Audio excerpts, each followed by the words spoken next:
같이 사도신경으로 우리의 신앙을 고백하도록 하겠습니다.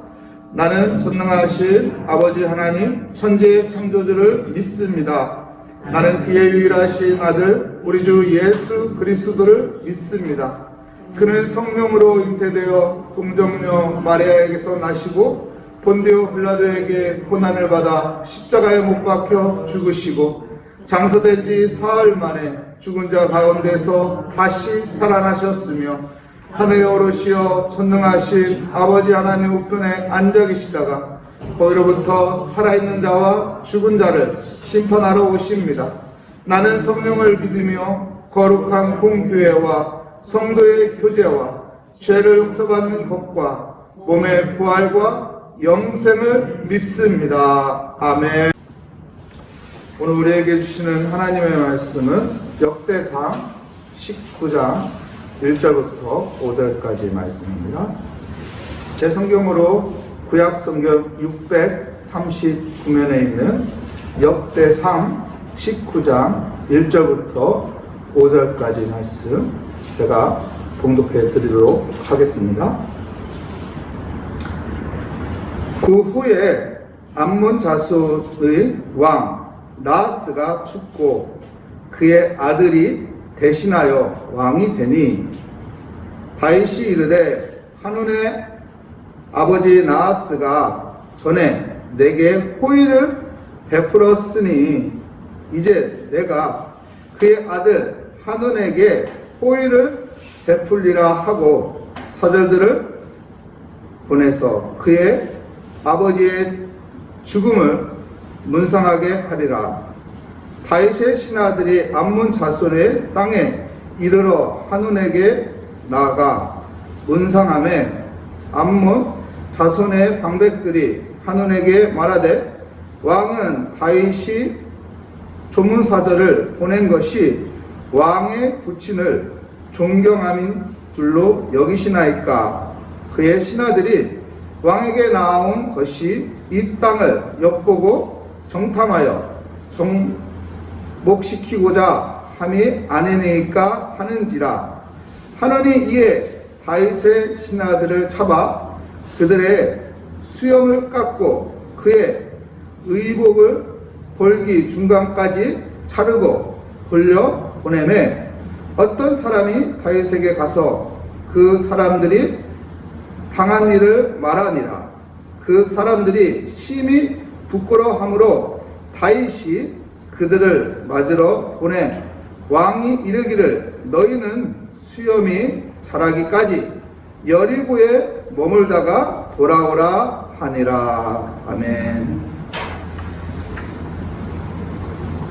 오늘 말씀의 제목은 적과의 동행, 적과의 동행이라는 제목으로 하나님의 말씀 증거하겠습니다. 사람들은 적과 함께하는 것을 싫어합니다. 나에게 적인 사람은 가까이 하기 싫어하죠. 그래서 나에게 적이 되는 사람 앞에 가까이 가지 않고 등을 대부분 돌리게 됩니다. 그런데 지혜로운 사람은 적을 내 곁에 둡니다. 왜일까요? 그것이 내게 유익이 되기 때문에 그렇죠. 오늘 본문 말씀에서도 그런 부분들을 다루고 있는 본문 말씀입니다. 우리 1절 말씀 볼까요? 19장 1절에 보면은 그 후에 암몬 자손의 왕 나하스가 죽고 그의 아들이 대신하여 왕이 되니. 암몬의 왕 나하스가 죽었습니다. 여러분, 나하스는 누구인가요? 역대상 11장에 보면 나하스가 등장합니다. 암몬왕 나하스가 등장합니다. 그 나하스 왕이 이스라엘 기르앗 야베스를 공격했죠. 그리고 어떡합니까? 그 이스라엘 사람들에게 모욕을 주기 위해서 너희들의 오른쪽 눈을 다 빼라. 와, 이스라엘을 모욕을 줘도 이렇게 모욕을 줍니까? 눈을 다 떼라니. 이스라엘 백성들의 이런 두려움 속에 있을 때 우리를 도와줄 사람이 없느냐? 그때 등장한 사람이 누굽니까? 사울입니다. 사울이 등장해서 이 나하스를 물리쳤습니다. 그리고 그때부터 사울이 인기를 얻었고 스타가 되어서 왕이 된 것이죠. 이스라엘에게는 이 암몬, 나하스는 적입니다. 그런데요, 2절 말씀 볼까요? 오늘 본문 말씀 2절 말씀에 보면 다윗이 이르되 한눈의 아버지 나하스가 전에 내게 호의를 베풀었으니 이제 내가 그의 아들 한눈에게 호의를 베풀리라 하고 사절들을 보내서 그의 아버지 죽음을 문상하게 하리라.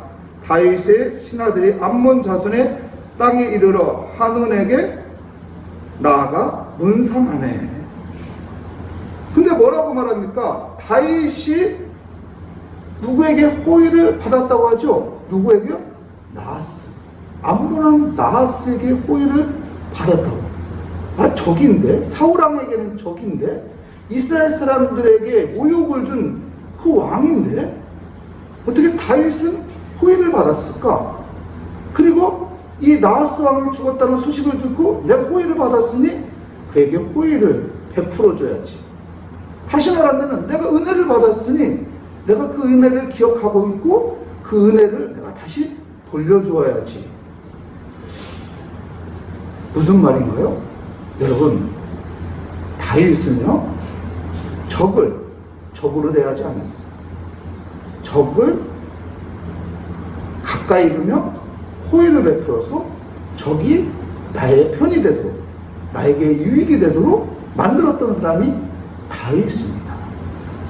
그래서 지혜로운 사람은 적과의 동행을 같이 하는 것이죠. 적이 절대적으로 나에게 피해만 주는 것이 아닙니다.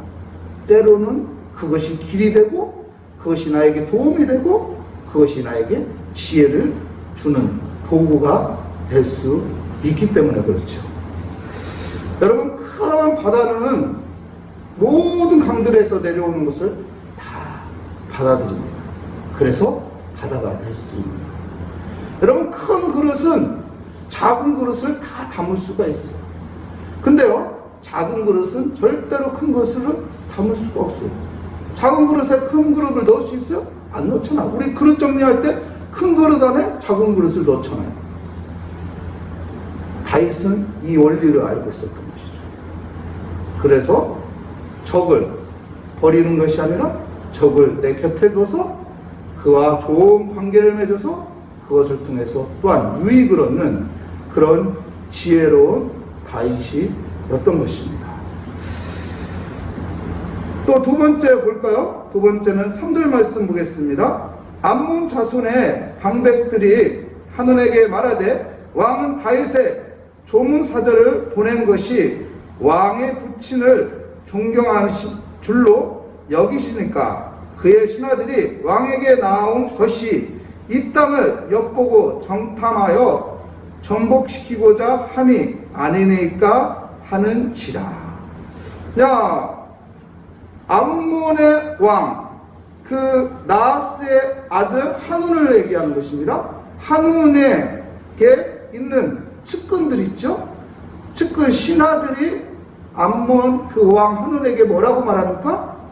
와, 이 이스라엘에서 다윗이 사신들을 보냈는데, 신하들을 보냈는데 이것은 조문을 보낸 것이 아닙니다.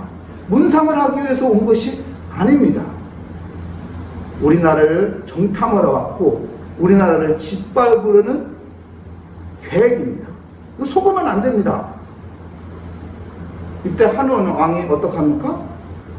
그것을 받아들입니다. 여기서 우리가요, 한눈의 어리석음을 볼 수 있는 것이죠. 잘못된 판단을 한 거예요. 왜 잘못된 판단을 했죠? 여러분, 측근은 무슨 말을 할까요? 측근은 내 속에 있는 말을 해주는 거예요. 내 측근은 내 속에 있는 마음을 잘 헤아립니다. 그래서 내가 원하는 말을 해주는 거예요. 내가 원하는 생각들을 그대로 얘기해 주는 거예요. 그래서 측근들에게는 어떻게 보면은 정말로 날카로운 그 눈으로 예리하게 분석을 안 할 수도 있는 것이죠. 그래서 반대적인 사람이 때로는 필요한 것입니다. 링컨을 참 위대한 사람이라고 말합니다. 왜 그럴까요? 링컨은 자기 곁에 측근을 두었지만 또한 자기 곁에 적도 두었습니다. 남북전쟁을 위해서 그는 적을 옆에 두었어요. 왜? 적이 있어야 적절하게 우리가 승리할 수 있다. 우리가 분별력이 정확하게 나타날 수 있다. 왜요? 측근들은요, 비유 맞춰주거든요. 측근들은요, 비유 맞춰주기에 바쁘거든요. 근데요, 적은 그렇지 않습니다. 그렇기 때문에 정확한 분별력이 하기 위해서는 때로는 적도 적절하다는 것이죠. 그래서 지혜로운 사람은 가까이에 적도 둔다는 것입니다. 사랑하는 여러분, 적을 우리가 무조건 나쁘다고만 할 것이 아니라 적이 또한 우리에게 유익이 될 수도 있는 것이죠. 이 암몬 왕 한우는 이것을 몰랐기 때문에 측근들의 말을 듣고 잘못된 판단, 잘못된 일을 해가지고 그 나라가 이스라엘에게 전쟁을 해서 패하게 되는 어리석음을 갖게 되는 것입니다. 다윗도 옆에 요압을 두었죠. 요압을 장군을 두었는데 다윗에겐 요압이라는 장군은 마음에 들지 않는 장군이었습니다. 하지만은 요압을 같이 갑니다. 그 이유가 유익이 되기 때문에 그런 것이죠. 여러분, 솔로몬 우리가 잘 알잖아요. 솔로몬 측근들의 말을 듣다가 어떻게 했어요? 결국은 나라가 두 조각으로 나누어지게 됩니다. 그래서 때로는 적도 우리의 인생에 필요한 것이다 라는 것을 기억하시기 바랍니다. 4절 5절 말씀 볼까요? 한온이 이에 다윗의 신하들을 잡아 그들의 수염을 깎고 그 의복을 볼기 중앙까지 자르고 돌려 보내매 어떤 사람이 다윗에게 가서 그 사람들의 당한 일을 말하니라. 그 사람들이 심히 부끄러움으로 다윗이 그들을 맞으러 보낸 왕이 이르기를 너희는 수염이 자라기까지 어떻게 해요? 여리고에 머물러다가 돌아오라 하니라.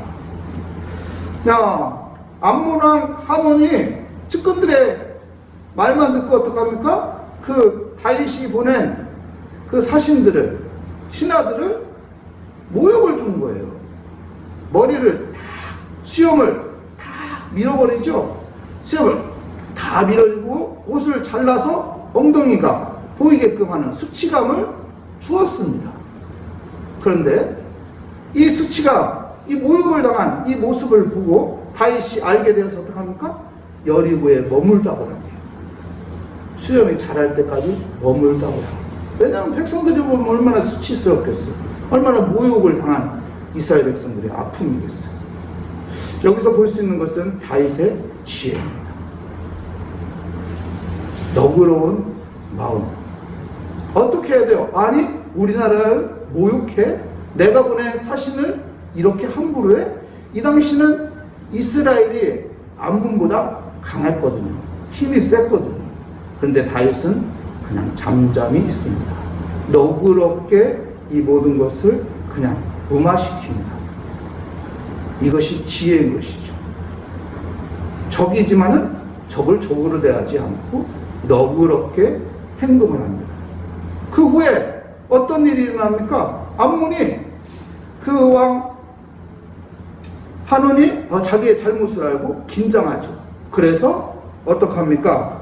그가 아람 나라에 용병을 요청해요. 엄청난 돈을 지불해서 용병을 요청해서 이스라엘을 공격하죠. 근데 이스라엘 힘이 세거든요. 그때만 해도. 그래서 짓밟히게 됩니다. 그래서 승리하게 되시고 하나님께서 거저 이 암몬과 아람 나라를 그냥 지배하게끔 하나님께서 허락을 해준 그것을 볼 수 있습니다. 오늘 본문 말씀 19장에서 우리에게 주는 것은요, 적과의 동행, 그것이 너에게 지혜를 준다는 것입니다. 다윗이 그것을 잘 이용했고 그것을 통해서 그의 삶이 더욱 확장되고 하나님의 일하시는 놀라운 일들이 펼쳐지게 된 것이죠. 오늘도 하나님이 주시는 지혜로 살아가시기 바랍니다. 세상 사람들이 말하는 그런 지혜가 아니라 하나님이 일하시는 그런 지혜로 살아가는 복된 삶이 되시기를 축복합니다. 기도하겠습니다. 하나님 감사합니다. 주의 은혜 가운데 있기를 원합니다. 주님, 우리에게는 삶 속에서 지혜를 얻기를 원합니다. 이에는 이, 눈에는 눈이 아니라 하나님의 은혜로 살아가는 믿음의 지혜를 얻게 하여 주시옵소서. 주께 감사드리며 예수 그리스도의 이름으로 기도합니다. 아멘.